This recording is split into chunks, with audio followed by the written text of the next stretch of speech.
Esse negócio aí do claquete assusta ela. Bate devagarzinho para não assustar.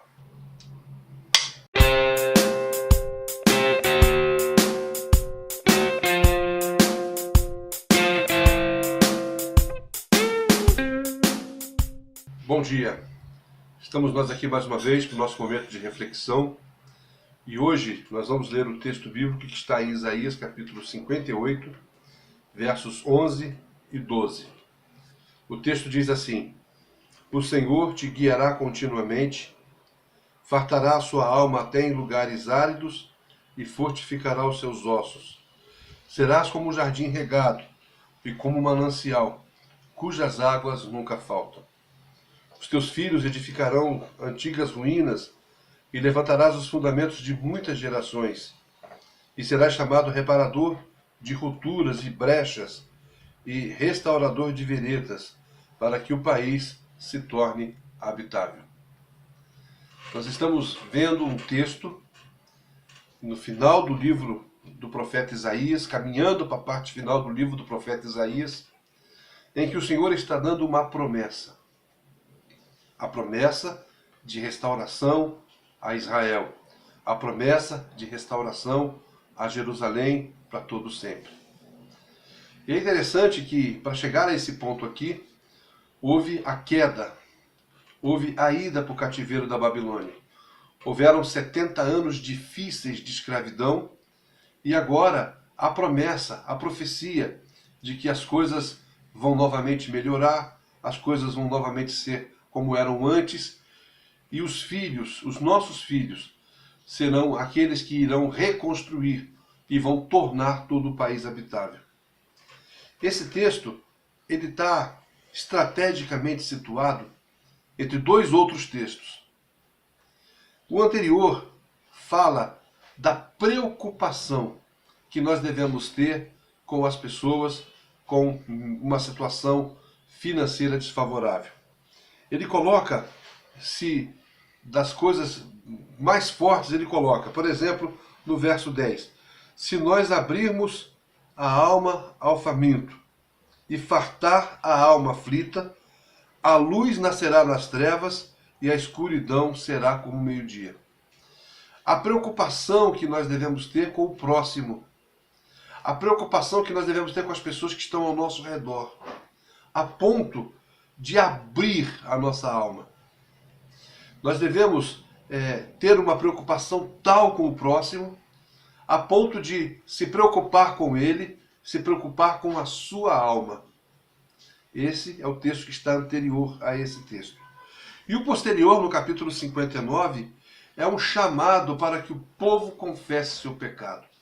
O povo reconheça o seu pecado. Não se pode confessar pecado se não se tem o reconhecimento de que atos praticados verdadeiramente são pecados.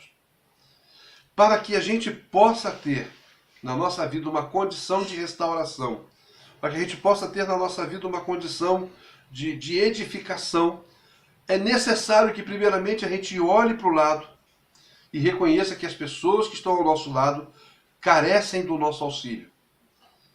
Mas também há uma necessidade de que a gente reconheça os nossos pecados e a gente se conserte diante de Deus. Quando reconhecemos a necessidade das pessoas ao lado e quando confessamos os nossos pecados, estamos aptos a ser então restaurados por Deus.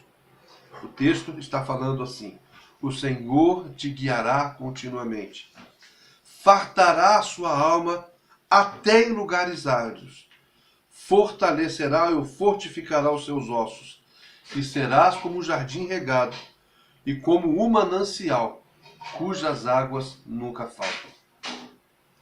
É uma promessa. É uma promessa de bem-estar.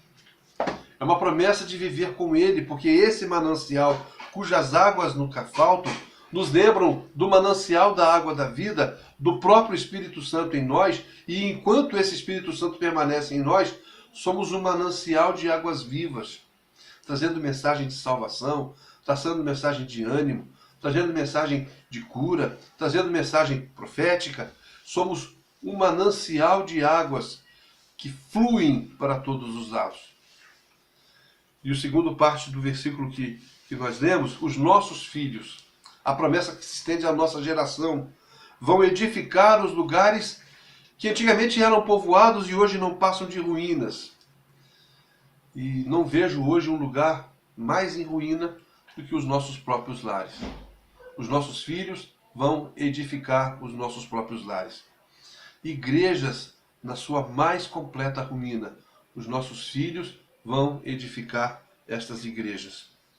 E é interessante que essas coisas são colocadas, sermos chamados de reparador de brechas, restaurador de veredas, para que tudo possa ser novamente habitado. Restaurador, reparador de brechas. Aonde havia as falhas, aonde havia as oportunidades de entrada, tudo isso será reparado e os nossos filhos farão isso. Deus está nos chamando nessa manhã para nos levantarmos para uma confissão dos nossos pecados. E Deus está nos chamando para um olhar sobre as pessoas que estão ao nosso redor. Olha, as pessoas vão à igreja. Você vai à igreja. Você cumprimenta todos os irmãos da igreja? Você pega na mão de todos os irmãos da igreja? Ou quando você chega na igreja, você fica isolado no seu grupo de convivência? Às vezes a igreja proporciona isso. As mulheres ficam para cá, os homens ficam para lá, os jovens ficam para lá, as crianças para lá, adolescentes para lá. E não há uma integração. Os adolescentes não cumprimentam os idosos não cumprimentam as crianças, os adultos não se cumprimentam. Nós ficamos como ilhas dentro da própria igreja. Estamos sendo convidados a um olhar sobre todos que estão ao nosso redor. Um olhar sobre todos aqueles que estão junto de nós. Estamos sendo convidados a uma confissão, tanto individual como nacional, uma confissão da igreja, uma confissão do lar. Somos convidados a um novo momento. E quando fizermos isso, Deus fará a sua parte, nos guiando e nos tornando como um jardim regado. E seremos um manancial. E as águas desse manancial nunca vão faltar. Que Deus abençoe grandemente você. E que você levante o olhar para as pessoas. E que você levante o seu olhar para Deus e confesse seu pecado. E se restaure um novo tempo na sua vida. Se restaure um novo tempo no seu lar. E esse novo tempo há de desaguar na sua igreja também com um novo tempo. Deus abençoe você, um forte abraço. Eu quero convidar você a orar comigo nesse instante. Meu Deus e Pai, na tranquilidade dessa manhã, nós colocamos diante de Ti, Senhor, as pessoas que nos ouvem. E a grande necessidade que temos de olhar para as pessoas ao nosso redor. E a grande necessidade que temos de chegar diante de Ti e levantarmos um clamor de confissão dos nossos pecados. Nos abençoe e nos oriente para que façamos dessa forma, para que façamos dessa maneira. E que a gente consiga, Senhor, dessa maneira e dessa forma, sermos um jardim fechado, um jardim regado, e termos dentro de nós um manancial, o Seu próprio Espírito, cujas águas jamais vão faltar. Abençoe os nossos filhos para que se levantem como edificadores de ruínas antigas, restaurador de veredas, restaurador de lugares desabitados, para que possam novamente ser habitados. E que finalmente o Senhor nos abençoe com o entendimento de que estas coisas são tão necessárias quanto urgentes também. Nos abençoe com a sua graça, misericórdia e com a sua paz, pois nós oramos no nome de Jesus. Amém. Olá, acesse o nosso site www.pibo.net.br. Lá você vai ter acesso às nossas programações, os horários dos nossos cultos, mas também vai ter o acesso ao canal do YouTube dos adolescentes. Inscreva, veja, visualize os nossos projetos, visualize os projetos dos nossos adolescentes. Lá estão esses momentos de reflexão, estão também os vídeos que os adolescentes fizeram esse ano e no ano passado. Chegue lá, acesse, se inscreva e você vai ter acesso a toda essa informação que nós temos, inclusive os horários detalhados dos nossos cultos. Um forte abraço, que Deus te abençoe.